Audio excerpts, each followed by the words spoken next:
Hi, hello. Thank you so much for clicking on my channel. My name is Catie Brannon. This is Tea Time True Crime with Catie.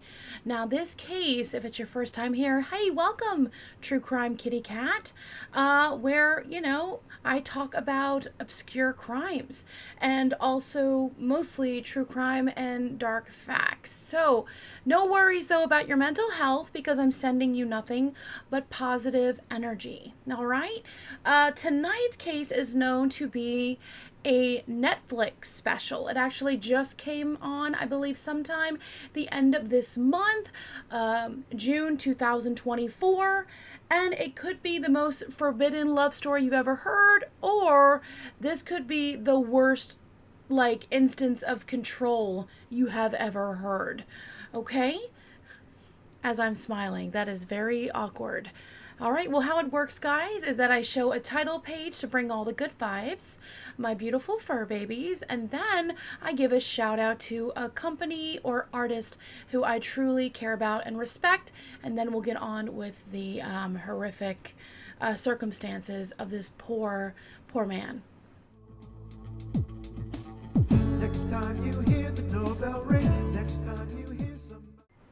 Good morning, good evening, good all the things. All right, so the shout out I want to give to is a indie author who I personally respect and adore, okay?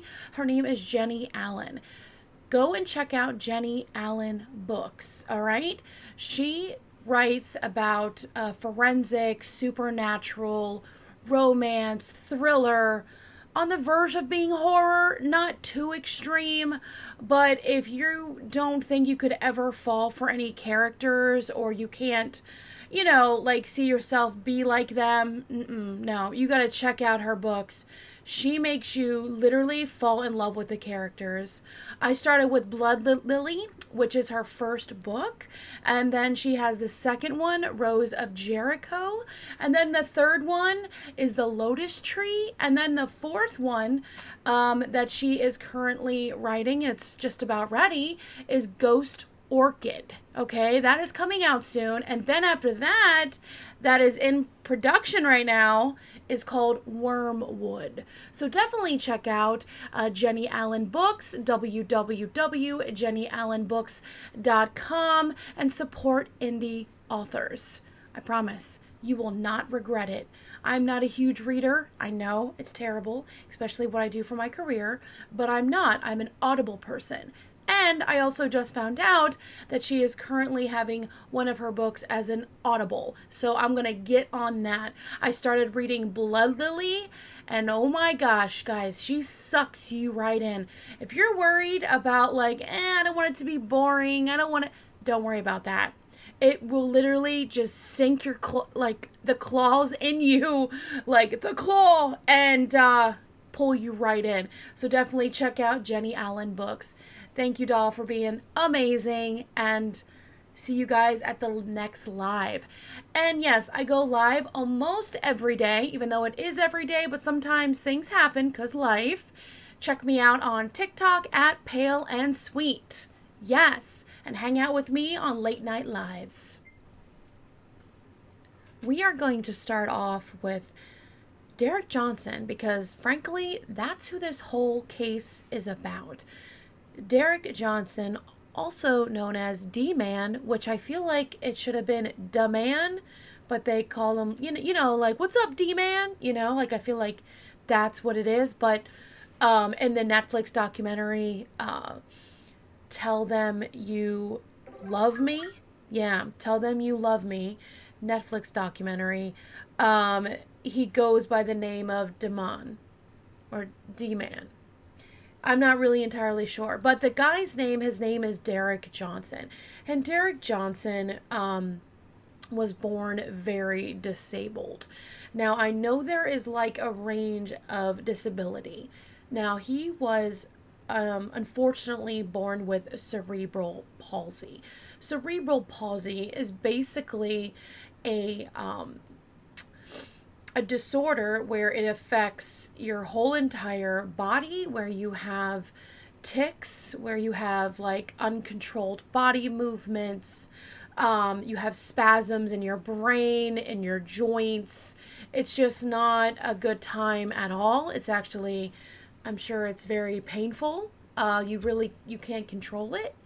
And tragically, Derek has not spoken a word in his whole life. So he has the inability to speak. So he's nonverbal. Now, he is the kind of um, special needs, I shall say, that needs 24-hour care. He needs to be fed, bathed, clothed, looked after, um, evidently like a child, unfortunately. Even though during this time the documentary has come out, he is a grown man. So some people believed that, a lot of people believe actually, that the disabled want more independence, which I do believe, because they are, they are human. They have a brain. I'm sure they want to be more independent, that they don't want to feel like a burden, stuff like that. And, they don't want to be treated like a child. So others think, though, that instead of, them thinking that, oh no, they have a mind of their own, they want to do their own things, other people think they should be institutionalized and just basically thrown away and, lock them up and throw away the key, which that's awful. I do not agree with that. Even saying that out loud makes me sick to my stomach. But people do believe that. So, but there are people out there that are good people, and they really try to help the disabled by sometimes learning sign language, the English language, education, how to do simple acts like maybe throw a ball. It just depends on the disability. This is a very sensitive topic to talk about because, I am not disabled, but because I don't exactly know what the disabled go through, but I actually grew up around people with special needs, my cousin, my friend. So I am very fascinated, and I was introduced to different kinds of people at a young age. Now, what this professor has done and what came out to be is absolutely so horrifying and so horrific. I can't even wrap my head around it. I can't. Good news is, though, guys, no one has passed away, but I'm sure the trauma will live on for a very long time. According to the medical records, Derek, yes, he did have cerebral palsy. He was nonverbal. And unfortunately, they diagnosed him with mental retardation. And he had the mind of like a preschooler, especially in his adult years. So, like I said, Derek is extremely disabled. Okay, I just want to make that known. This isn't like a little bit, where he takes medicine and he goes on with his life. He literally needs 24-hour care. And shout out to his amazing mother, Daisy, who takes care of him even to this day. So his mother is Daisy, and she was a single mom, actually. Sadly, she's had a husband or boyfriend, it didn't really say. But as soon as Derek was born, he's the second child. The first child was John. It was John and then Derek Johnson. Now, when Derek was born, their dad dipped. Yeah, I know. He was like, see ya. He was gone, and I'm not sure, never heard from again. I couldn't find much research about him. So it was all up to Daisy to take care of her two sons, one who was extremely special needs. So, but John and, his brother got along very well. Like, him and D-Man, were just very, very close. And even though Derek couldn't speak, I'm sure, you can tell by the eyes, perhaps the smile, because Derek did love to smile. He has like this beautiful, like sunshine vibe kind of smile. So you can always tell when he is happy. Now, John is incredibly intelligent. Like, he was working on his PhD at the time when he came across his professor, Anne Stubblefield. Now, this is where everyone is talking about Anne Stubblefield. I'm trying to do my best to be non-biased. I really, really am. I'm going to give some examples of how this could work, but honestly, I think it's no bueno. Like, this is just really bad news. But I'm jumping ahead. Anne Stubblefield was actually born, she was like raised around with people with disabilities. Yeah. And no, that's not a bad thing, okay? Her parents were actually both with PhDs. They both had PhDs. So they were incredibly educated people. Now, the mother would actually bring disabled people to the home, and she would try to help them eat, read and write, just show that there is a different side to people with disabilities, because having a disability, especially extreme, where you are nonverbal, is very, it's stigmatized. Like I said, what people think they need to be locked up. Other people think they just need love and care and education and they could live a normal life. Again, that's a big debate. Now, Professor Anne was an ethics professor, and she was 39 years old when she first met John's brother, Derek Johnson. Yes, Derek, the disabled gentleman. So one day, before that happened, Anne showed a video in her classroom, and it was about FC, facilitation communication. Now, what that simply means is that there is some type of keyboard, okay?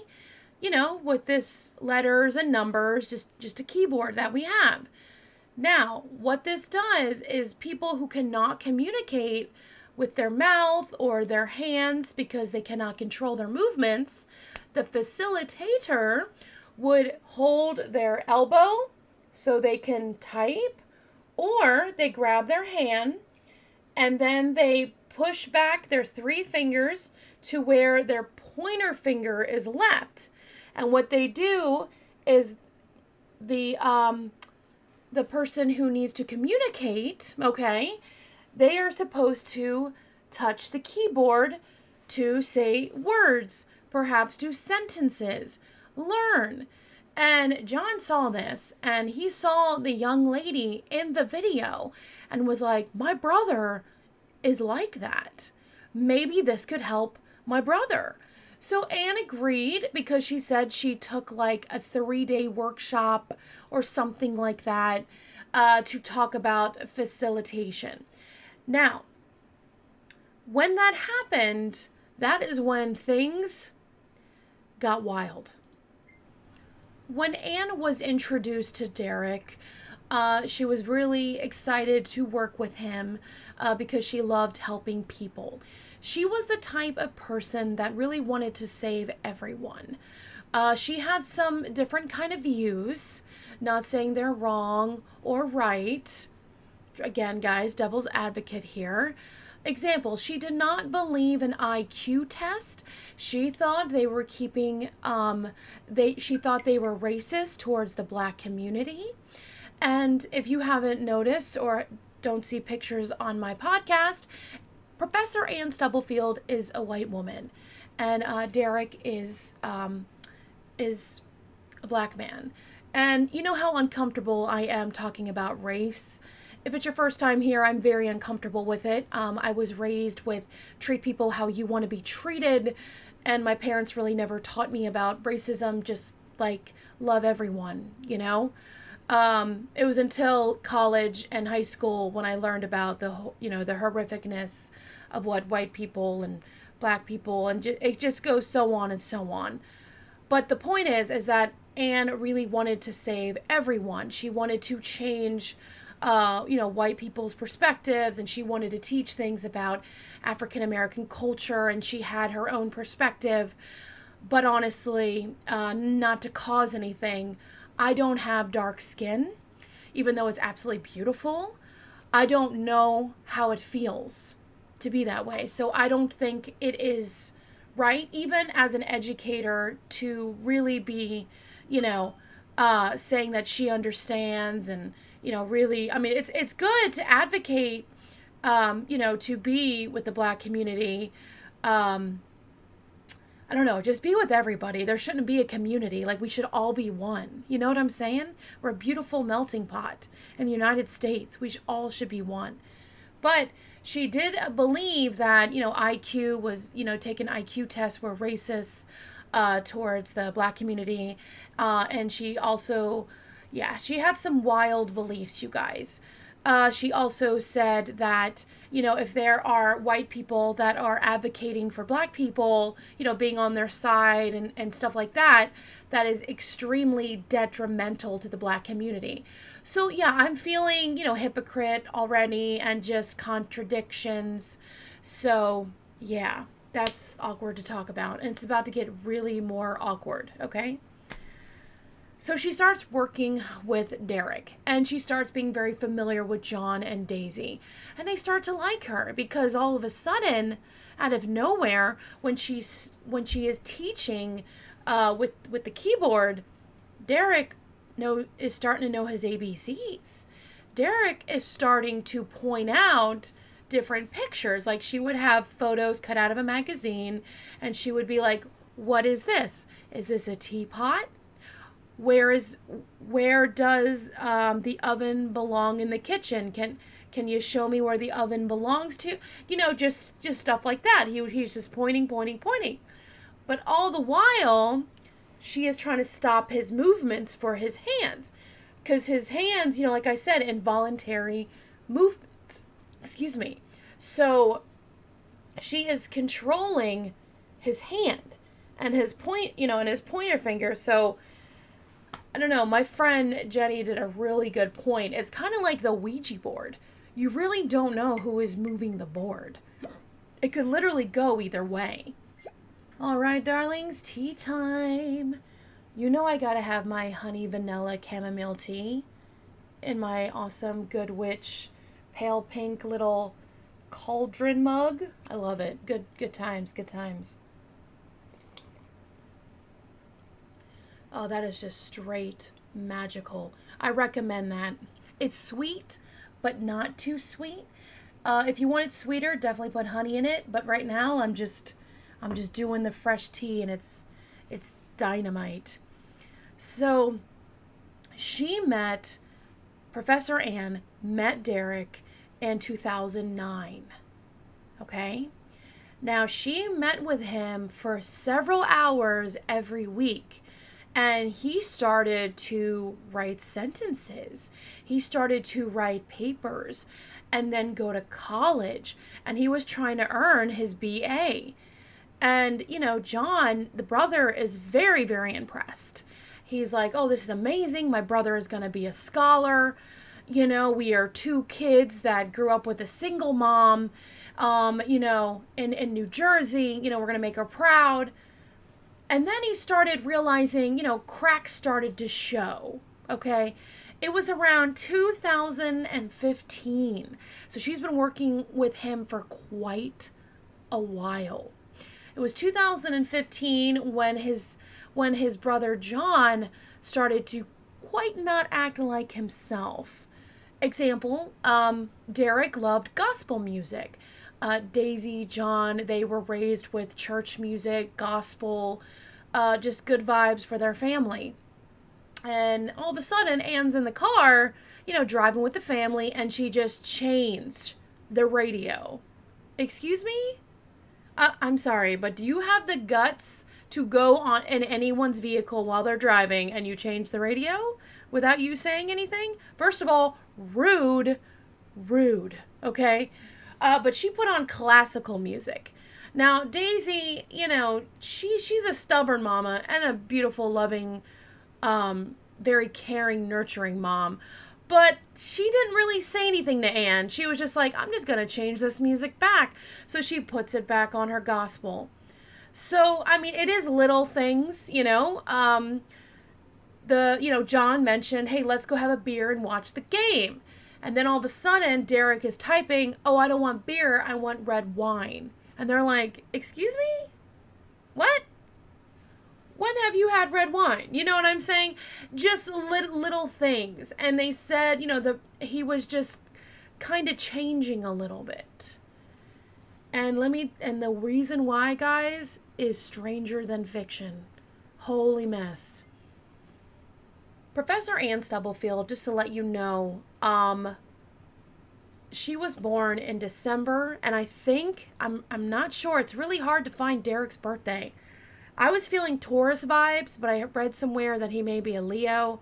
I'm not sure, but you know how I'm really big into birth charts and astrology. And if you want to get one done with me on live, let me know. I love doing birth charts and making people, not making, but I love allowing people to feel seen and to feel heard. I feel like that is very, very important. But what I'm saying about Anne is married at this time to a black male. Again, it doesn't matter. But for this true crime, I have to talk about it because it is, I'll get more into it towards the end, but it matters in this case because this is why people are leaning way more to one side than the other. So she is married. She married, I believe he was a tuba player. She met him in college, and she had 2 beautiful, healthy children. Yeah, the dream, right? Well, apparently something is not happening in her marriage because in 2015, Anne's, relationship with Derek turns from professional to not professional. She starts to have relations. Yes. Again, guys, watch the documentary. It's pretty intense. Some people can't get through it because it is really disturbing in a lot of ways. But again, the documentary does a great job to show you that it's like it's being devil's advocate. It's throwing all the cards, and they want you to figure out, what exactly, how horrible this woman actually is. Now, she starts really starting to fall for Derek. In her words, even though he doesn't talk, he doesn't touch her, he can't, she fell in love with how intelligent he is. And she fell in love with his words. Now, as soon as the cracks started to show between Anne and the Johnsons, John was researching himself about the felicitation communication, okay, FC. And he found out this article where it was an old advertisement because in 1990, this is when everyone talked about it. There was some amazing stories about people that were nonverbal and all of a sudden they're communicating through a keyboard and becoming scholars. It was pretty incredible. Like in the academic field, and the medical and mental field, they were like, oh my gosh, this is amazing. This is a breakthrough. Until they found out it wasn't. The article that John found out was that basically this doctor did a very, very good test. I'm going to put you in the video so you understand, because even though you're not watching, listen, and hopefully I'm explaining this correctly. More tea.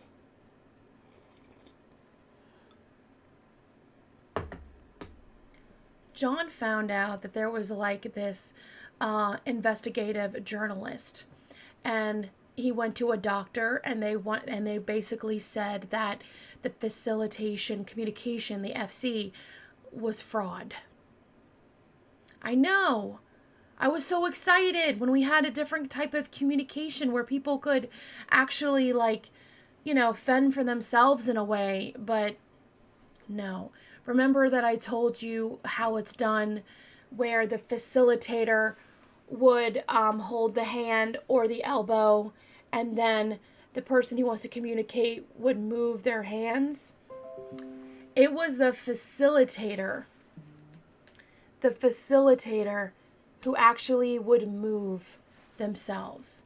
And you're wondering, well, how did he do that? With a very simple and brilliant test. What he would do is grab a folder and have two images. One would be a hat and one would be a teacup. Just two images, right? And the doctor would actually show the images, two different images, to the person who is communicating and the person who is facilitating. Now, every single test, the facilitator, the one who was controlling the hand, would write down the object that they saw and not with the person who's trying to communicate what they saw. Example, if there is sneakers in front of them, just an object, and the other person who is trying to communicate has a teacup, when the doctor would ask, "What do you see?" type it in the keyboard, it would always be something like, "I see sneakers," instead of the teacup. Yeah, that's a good test. It's a simple one, but holy mess. It woke John up, and he realized something was terribly wrong. And he couldn't stop it, because by this time there was starting to be feelings, and Anne was falling very much in love with Derek. And apparently Derek was falling in love with Anne. So she made it known in the documentary that she was falling for him first and said, "I love you." And then he said, "I love you too." And stuff like, "Well, what are we going to do about it?" kind of thing. "Can I kiss you?" "Okay, can I kiss you more?" Or, it just got more into it. Now, the first instance, the first time she undid his diaper, and started to do oral sex. Now, Derek did not complete, all right? So the second time she tried, it was in her office. And we don't know, the way he had marks and abrasions on his back, that seemed like rug burn to me. I feel like she tried to be the aggressor and be on top. Now, it was another time. It's weird because some articles say twice or three times because she was convicted of twice. Now, I don't know if she started again the same day, but the next act, it was completed. And he achieved orgasm. So they realize, apparently, according to Anne, that Anne and Derek need to be together. That, Daisy is, treating him like a child, and that he is a man. And of course, Daisy's like, "Excuse me? Oh, he's a man? I'm cleaning him, I'm feeding him, I'm bathing him. I'm taking care of him, and he's a man." And and Anne was trying to move Derek out of the home into another, not institutionalized, but do you know how when prisoners, get out of jail and they go in a halfway house? I feel like it's something like that for people with disabilities. You have round the clock care, but it's not particularly an institution. You know what I'm saying? I feel like it's one of those assisted living kind of places. And of course, Daisy put her foot down, and she knew something was up. And Anne, it was 2015 Memorial Day that she went serious with the relationship, and she actually told the Johnsons that they basically consummated their relationship. And Daisy was, I think, lack of a better word, shook, surprised. John, he was plain old angry. He was so angry that he had to leave the house, which, I mean, every right so. I mean, like, your brother has, like, kind of the mentality of a child. And to hear that a grown woman had sexual relations, he couldn't handle it. So Daisy was trying to, remember, Anne has been in their lives for quite a few years, so there is trust involved. They had dinner together, they got close. So Daisy really just wanted to calm everybody down, but then hours went by after Anne left the home and said, basically, get the hell away from my family.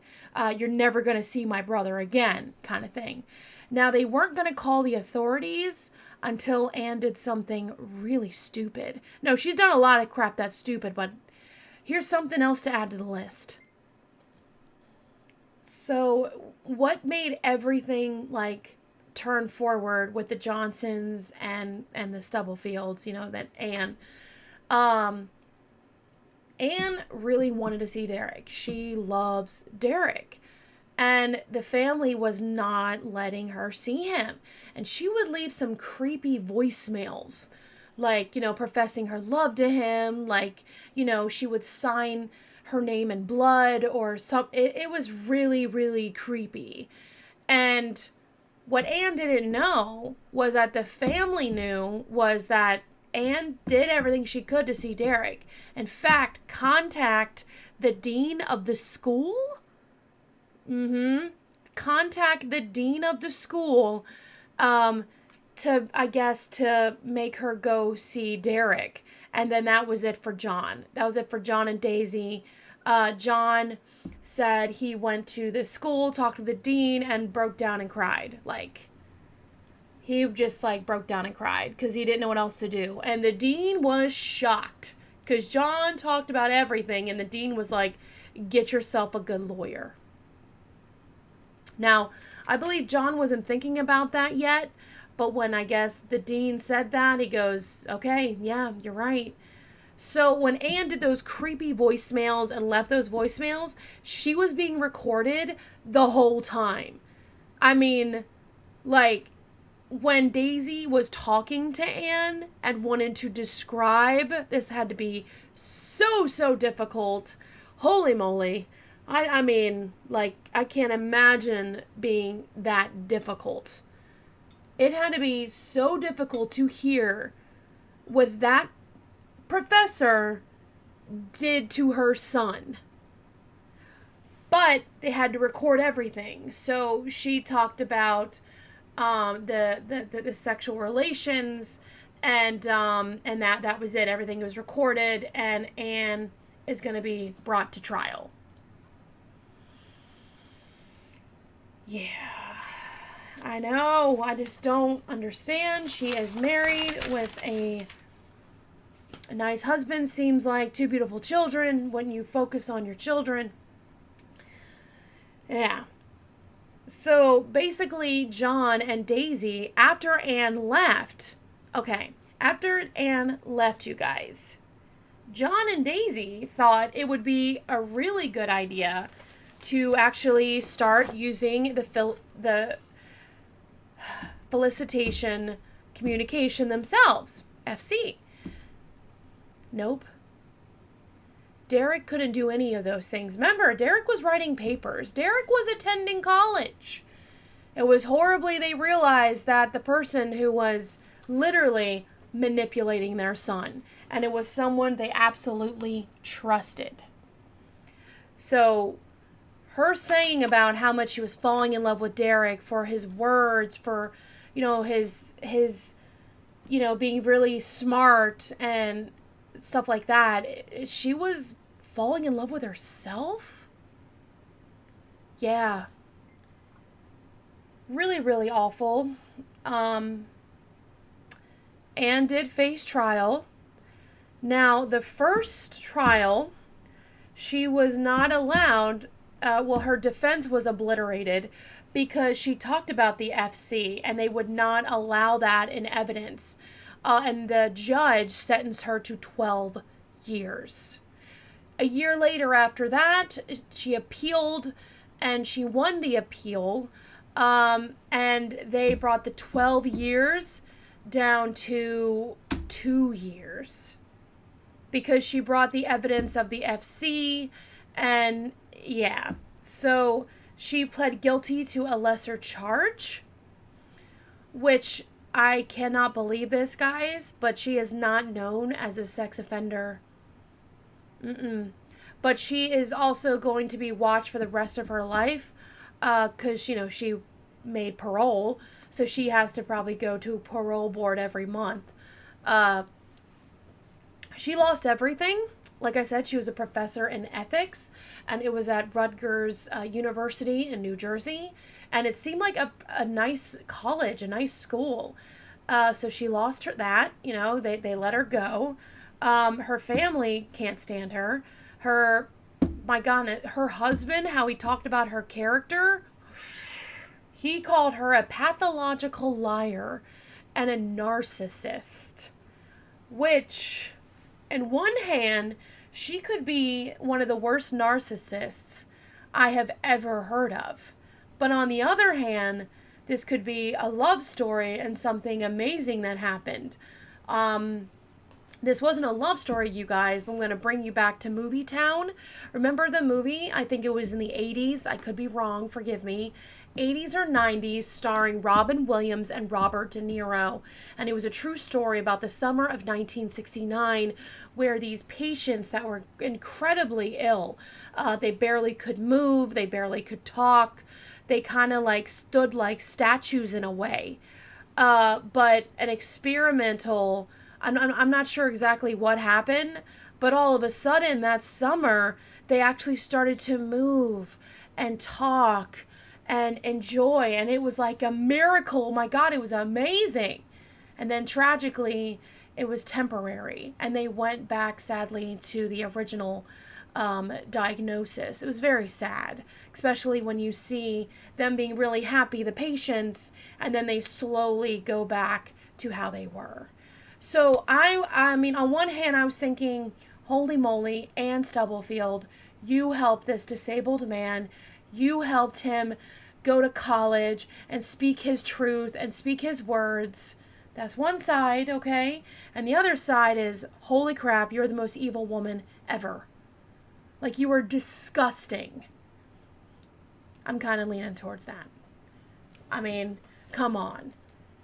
To take his diaper off? I mean, I'm not kink shaming. There are people that are into that, as I found in my research. But to have total control of someone, because that's what she did.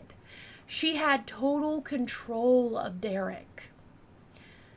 So this is the case where, tragically, I know we have nanny cams with children. I know we have different kind of hidden cameras in daycares. You need to have hidden cameras in your home when, someone who has special needs or disabilities are being taken care of by someone. There was a civil suit, you guys. The Johnsons won $4 million. Tragically, though, people think they're never going to see a dime. Because, like I said, Anne lost everything. She tried to be a waitress. Someone recognized her.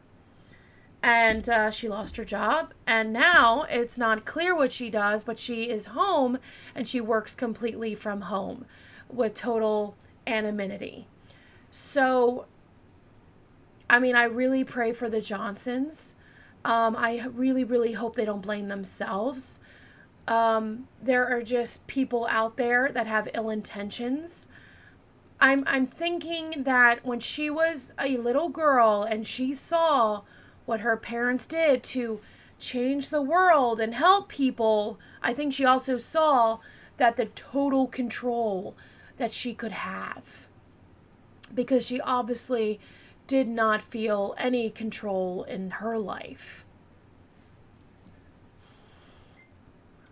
Yeah, it's absolutely horrible. Horrible. Being an ethics professor and also talking about black studies while being a white woman, and then having sexual relations with a disabled man who can't even defend himself. Yeah.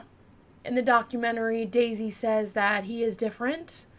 He has to take more medication to stop him from masturbating because he never knew about that before. He never had that feeling, I guess, of release. So now he does it. And his mom, that's something else she has to take care of. So I just send positive energy to the families. And I just don't understand. Like, I have a few single friends, and they're just like, I just don't understand, you know? Like, I mean, usually when you pick a partner, there are compromises. You're not going to find your absolute perfect one. It's about compromises. But usually somebody who cannot defend themselves and can't even speak, wipe themselves, or take care of themselves in any way, that's not a, you know, an attractive partner, I feel. You know, it's awful. It's awkward now because, you know, I'm sure Derek wants to live a normal life. I don't know why disabilities happen. I send positive energy, healing energy to people who go through special needs on a daily basis. Please know that you are very, very strong. You're stronger than most people. Yeah. Thank you very much for watching or listening to this podcast. I really appreciate you. Let me know what you guys think about this case below. Was she like this wonderful professor who wanted to change the world? Or was she the most narcissistic person you have ever heard of that was in love with a power dynamic in a lot of different ways? From the color of the skin, from the being able and not able, from the education and not educate. It just goes on. It's awful. Please know, you guys, you are very loved and you are very cherished. And remember, you are doing better than you think. Bye, guys.